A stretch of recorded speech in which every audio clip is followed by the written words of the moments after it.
Well, we got a hold of this wonderful wheat, which we've been playing with.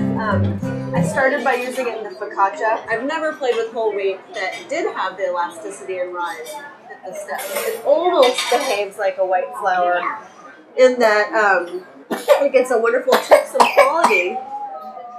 A wonderful toothsome quality. It doesn't have that kind of hippie texture that Paul and I complain about, of the really graininess with the whole wheat.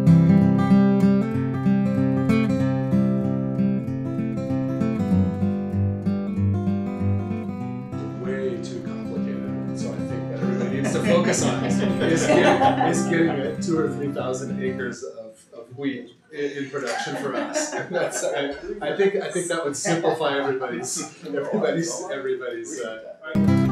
Well, this stuff is just beginning to tiller.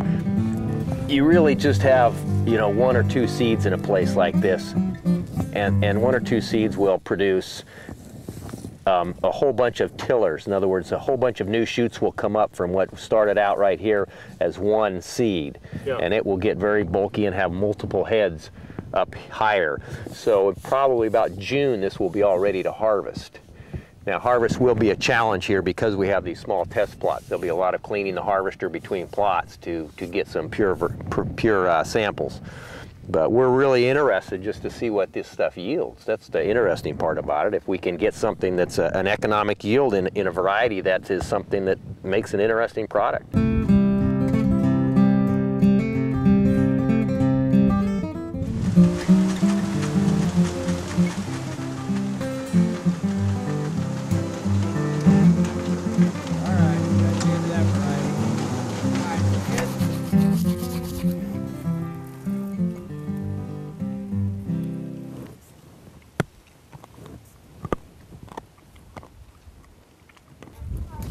Tastes like wheat.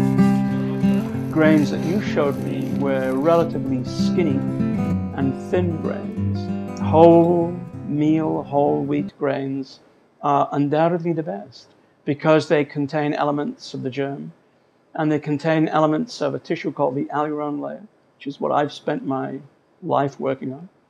And the alurone layer contains lots of vitamins, lots of minerals, and lots of things like amino acids that we need in our diet. We basically preserve the total composition of that grain, and within that process, it complements itself, preserves itself, and gives you the flavor and the natural nutrition that you should be getting. And I think we've been successful in doing that. È stato un piacere. Praticamente loro stanno facendo, a parte hanno un ristorante a Auckland. The flours is only a little bit sifted, but not separate from the white part of the flour to the bran and then remix it together. Yeah. We don't make this. And another very important thing for us, and that we don't add in the flour additives, preservatives, gluten. Folic acid, for example, nothing.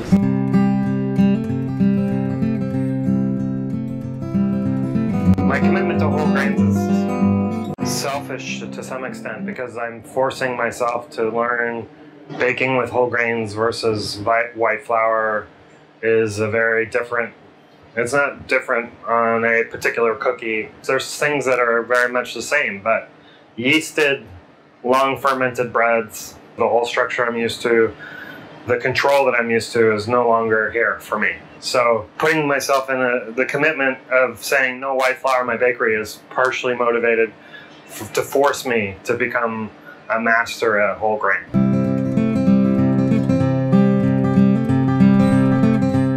You look out at this field and what you see is genetic variation. Early ones, late ones, ones that fell down, ones that are tall, ones that are short, ones that are disease resistant, others that are killed by the disease.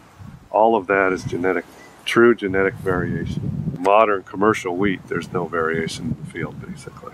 The consequence is you have all the same stuff, and with climate change or diseases or whatever coming in, you have less buffering. Really cool kind of thing they're doing up in Healdsburg, growing these really kind of special wheats. We've got Bolero, we have Espresso, we have a Durham, and a couple others. We've really been into the durum.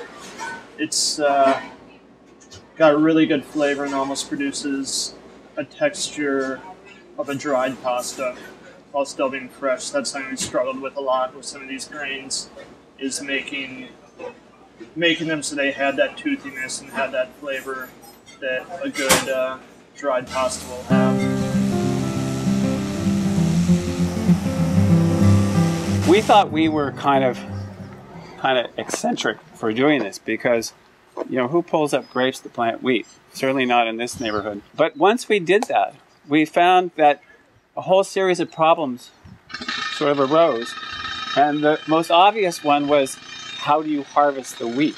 You know, and suddenly something that was gone, that was sort of extinct in this area, has sprung back to life, and there's this small economy going on where people are not only making a living, now it's more commercial for everybody. Things get easier because we trade information, but it's also a community, and it's you know, a network of relationships that we really think are important. And so this farm is a lot about that. So those are a few of the people who we've met over the last few years and who we've learned from, and we've learned an awful lot. And we think we have a long ways to go also in trying to pull things together to make a coherent local grain economy and a coherent business. We think we've opened a window into a pretty neat, a wonderful new world.